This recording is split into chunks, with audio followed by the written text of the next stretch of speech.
আজকে দুপুরে রান্না করলাম ভুনা খিচুড়ি সাথে ডিম ভুনা। হ্যালো এভরিওয়ান, আসসালামু আলাইকুম। সবাই কেমন আছেন? আশা করি সবাই ভালো আছেন। আলহামদুলিল্লাহ আমিও ভালো আছি। তো আজকে ভুনা খিচুড়ি রান্না করব আর ডিম ভুনা করব।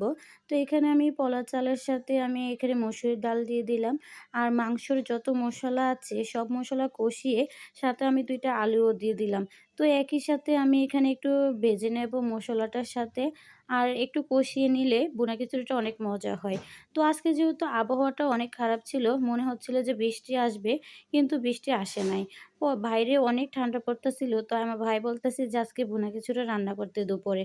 তো আমি যে ভাবনাই সেই কাজ। আমি এখানে ভুনা খিচুড়িটা রান্না করে ফেললাম। আর বাসায় কিন্তু গ্যাস নাই। আমাদের এখানে কুমিল্লাতে অনেক গ্যাসের প্রবলেম। দেখেন আমার ভুনা খিচুড়িটা এত মজা হয়েছে আর এত ঝরঝরে হয়েছে যে বলার বাইরে। দেখতেই পাচ্ছেন কতটা ঝরঝরে হয়েছে। একদম পানি কম দিয়েছি আর সুন্দরও হয়েছে। মাশাআল্লাহ। তো যারা এই শীতে ভুনা খিচুড়ি এখনো খান নাই, তারা বাসায় এভাবে রান্না করবেন। দেখবেন অনেক ভালো লাগবে খেতে। তো আমি ডিম ভুনা দিয়ে খাবো। তো এখানে ডিম সিদ্ধ করে নিয়েছি। একটু ভাজিও করে নিলাম। দেখতে সুন্দর হবে কালারটা। তো একই সাথে আমি এখানে ডিম ভুনার জন্য মসলাও কষিয়ে নিচ্ছি। তো আমার মসলাটাও কষানো হয়ে গিয়েছে।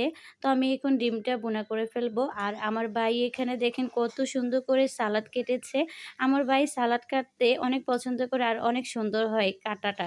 এখানে আমার ডিম ভুনাও শেষ। এখন আমরা ২ ভাই-বোন মিলে এখন একসাথে খাওয়া-দাওয়া করব। তো ওরে আমি বলছি যে, "তুমি টেবিলে খাবার বাড়ো, আমি আসতেছি গোসল করে।" দেখেন ও এখানে কত সুন্দর করে খাবার পরিবেশন করে রেখেছে। সালাদটাও কিন্তু অনেক মজা হয়েছে। আমার ভাইয়ের হাতের সালাদ অনেক মজা হয়। তো এই ২ জনে একসাথে বসে খাওয়া-দাওয়া করব, এজন্য প্লেটে নিচ্ছি। বাসায় যেহেতু আমরা ২ ভাই-বোন থাকি, ও আমাকে কাজে হেল্প করে অনেক। আর মাশাআল্লাহ আমার ভাইটা অনেক ভালো। তো দুজনে একসাথে খাওয়া-দাওয়া করলাম। খাবারটাও অনেক মজা হয়েছে আলহামদুলিল্লাহ।